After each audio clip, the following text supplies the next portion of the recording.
May 3rd, 1961. This day, President Habib Bourguiba of the Tunisian Republic arrives in Washington on the personal invitation of President Kennedy for a state visit to the United States. President Bourguiba is the first chief of state to be invited by President Kennedy, who has hailed him as a dynamic leader and a courageous statesman. American President John F. Kennedy and Mrs. Kennedy arrive at the airfield to wait for the Tunisian leader.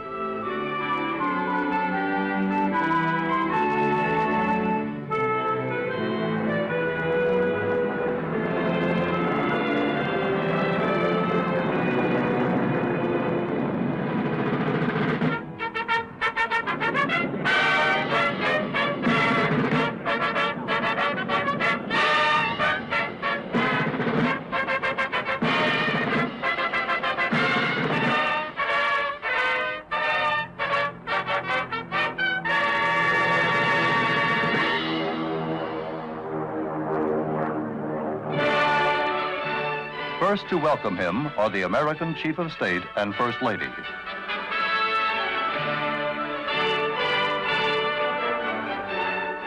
An immediate sympathy springs up between the wives of the two leaders, who greet each other in French. Among the top diplomatic and military dignitaries on hand to welcome the President are Secretary of State Dean Rusk and Mrs. Rusk.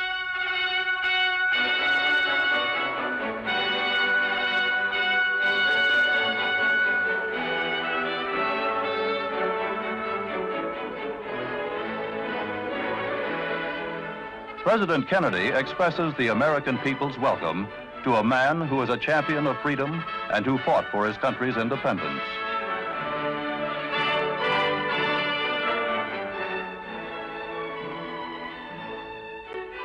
Following the warm reception at the airport, the presidential party leaves for the city of Washington.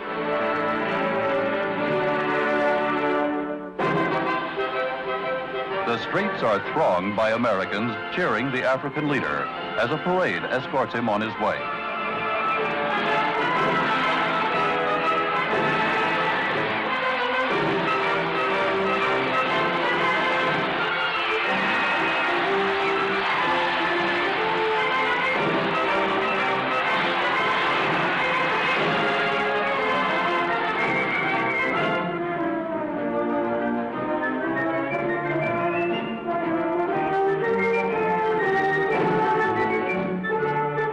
During their stay in Washington, President and Mrs. Bourguiba will make their home at Blair House, the residence of official guests of the American president. Later in the day, escorted by the American Chief of Protocol, Andrew Biddle Duke, the visitors set off on a drive around Washington.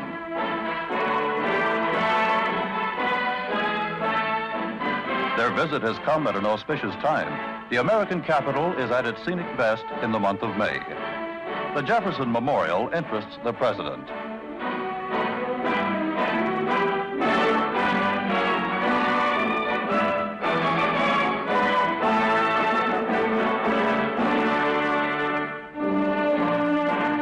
The Lincoln Memorial honors one of the best-loved American presidents.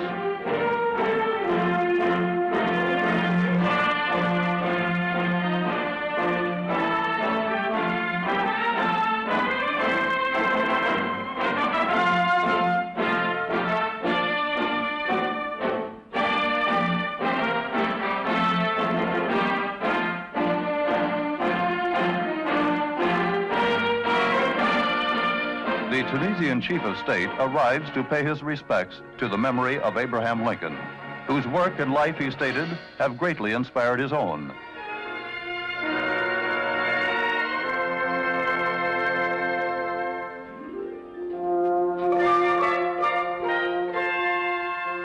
As the party leaves, they see in the distance the memorial to America's first president, the Washington Monument.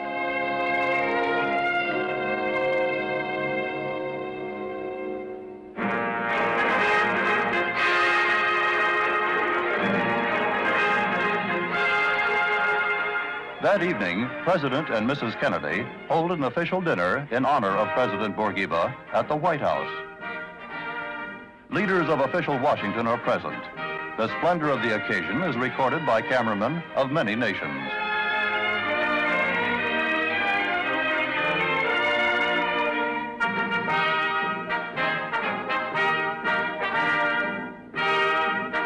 President and Mrs. Bourguiba are accompanied by Ambassador Habib Bourguiba Jr. and his wife. Vice President Lyndon B. Johnson and Mrs. Johnson. Assistant Secretary of State G. Menon Williams and Mrs. Williams, and United Nations Ambassador Adlai Stevenson arrive for the occasion. The two leaders and their wives greet the guests. At dinner, President Kennedy toasted President Bourguiba as a revolutionary who has turned his talents to bringing goodwill and peace to his people and to the people of neighboring countries.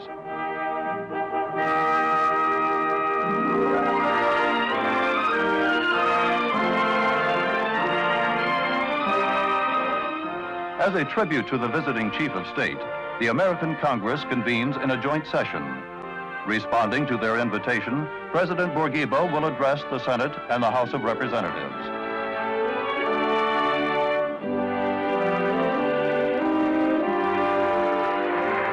The elected representatives of the American people welcome President Bourguiba as a lover of freedom and humanity and a great world citizen.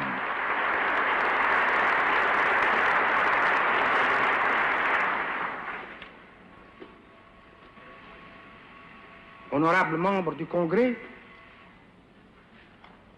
c'est pour moi une joie, en même temps qu'un honneur, que de m'adresser. Honorable members of Congress, it is both an honor and a great joy for me to address the representatives of a friendly people who share with us the same devotion to the deepest human values.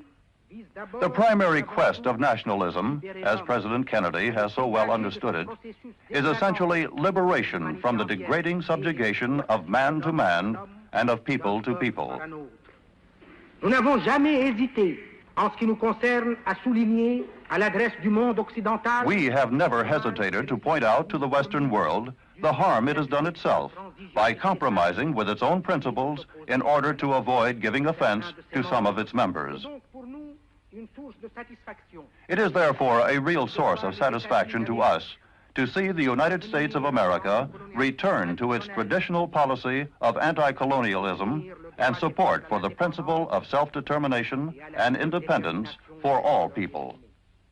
We have never ceased to proclaim our full and unqualified support for the struggle of our Algerian brethren for independence, or to translate that support from the moral to the material plane.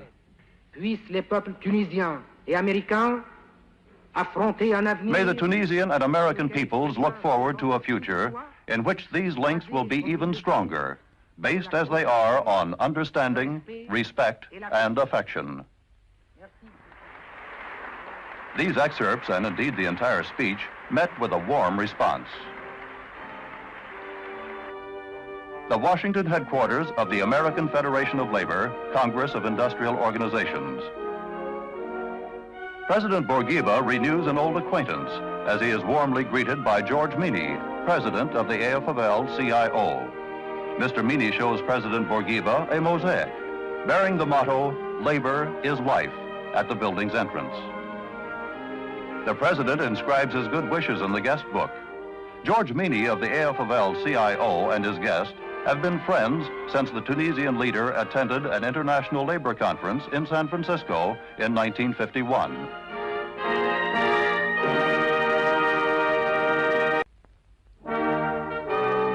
The Washington Mosque, which is also a center for Islamic studies, is among Washington's most picturesque structures.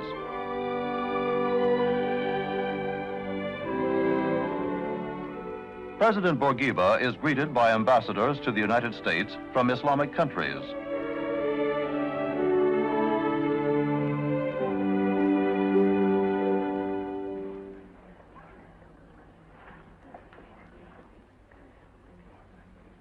The director, Dr. Mahmoud Hobala, and the president discuss some of the cultural programs, including those which are designed to promote a greater understanding of Islam among non-Muslims.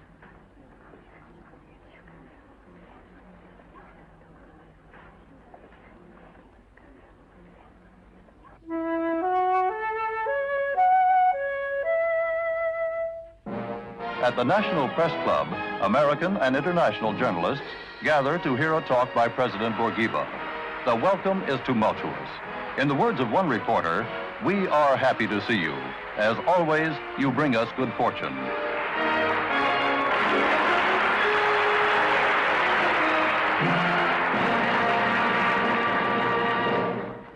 Monsieur le Président, Messieurs, c'est avec un réel plaisir que je vous rencontre de nouveau, après 5 ans,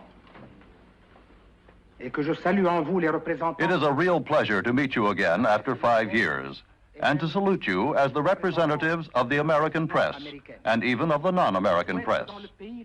I hope that in the richest and most powerful country in the world, the press does not forget that alongside of its duty of informing, there exists for it an exalted duty of forming, educating and elevating man, and of inculcating in him a sense of solidarity. Merci, Monsieur le Président.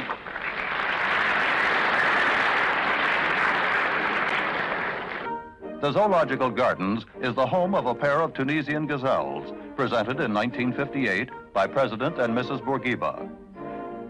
She now sees an offspring born in Washington. This shy, delicate creature will grow up into one of the most graceful of all animals.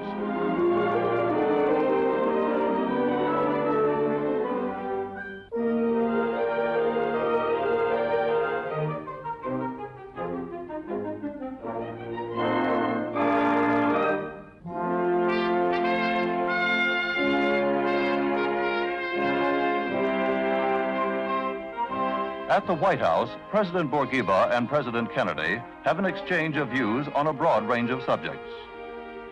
At these talks, President Bourguiba stressed Tunisia's desire to realize its human and material potential through a well-conceived national program. The two presidents agreed that the cooperative efforts of the two countries should be continued and expanded. We have developed extremely friendly personal ties during this visit.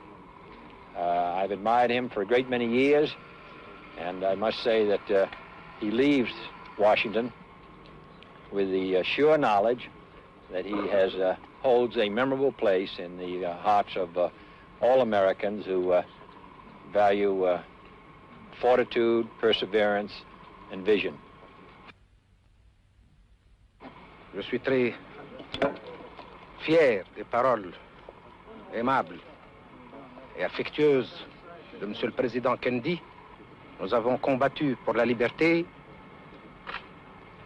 Nous continuons cette lutte pour... I am most proud of the kind words just spoken by President Kennedy.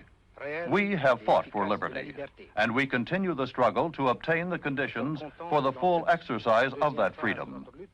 In this second phase of our struggle, we have as a supporter President Kennedy and the people of the United States, whose welcome has gone straight to our hearts. Et le peuple américain, dont l'accueil nous est allé droit au cœur.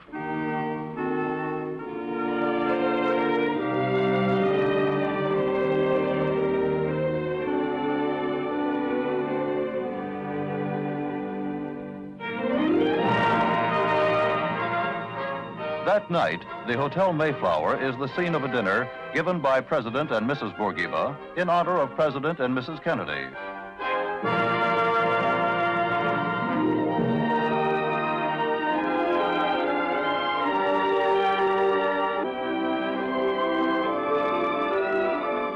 Ambassador Habib Bourguiba Jr. escorts Mrs. Kennedy, while Mrs. Bourguiba Jr. is escorted by President Kennedy. Other guests include leading political and diplomatic figures. At the request of photographers, the two presidents and their wives pose for photographs before rejoining the party.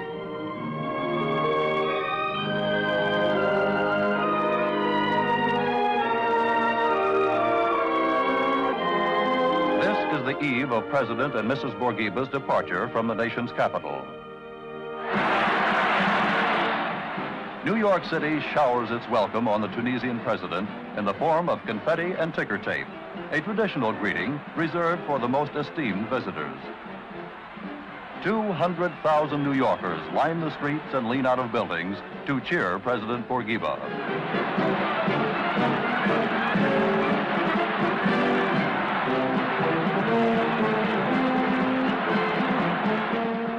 The ovation moved the Tunisian leader to say, "This strengthens my conviction that our two peoples must stand together."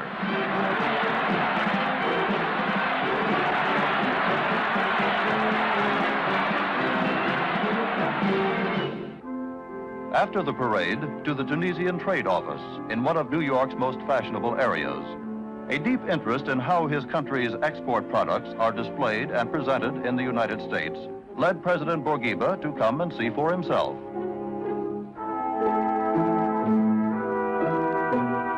Olives and olive oil occupy an important place in the trade office's exhibits. Tunisian crafts are also displayed, such as this ornate bird cage and colorful rugs.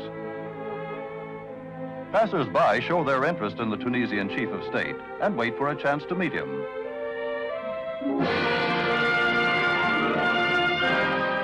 The United Nations, in which rest so many hopes for the peace and prosperity of the world, awaits the arrival of one of its staunchest supporters. President Bourguiba is warmly greeted by United Nations Secretary General Dag Hammarskjöld.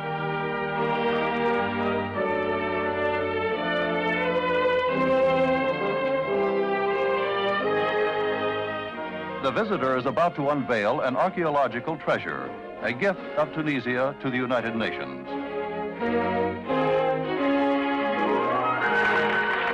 The mosaic, discovered in 1939 in Hydra, is nearly 2,000 years old and will stand in the delegates' lounge.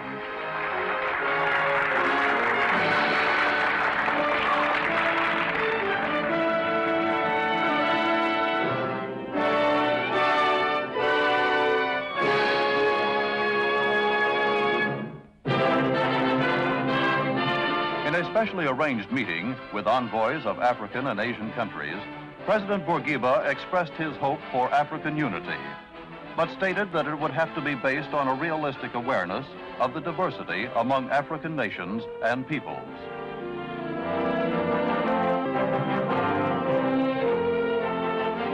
At the Waldorf Astoria Hotel, a reception is given by Tunisian ambassador to the United Nations, Manji Slim, in honor of the Chief of State. United Nations delegates and envoys come to the reception to meet the President. Ambassador Slim stands beside the President as he receives the United Nations delegates.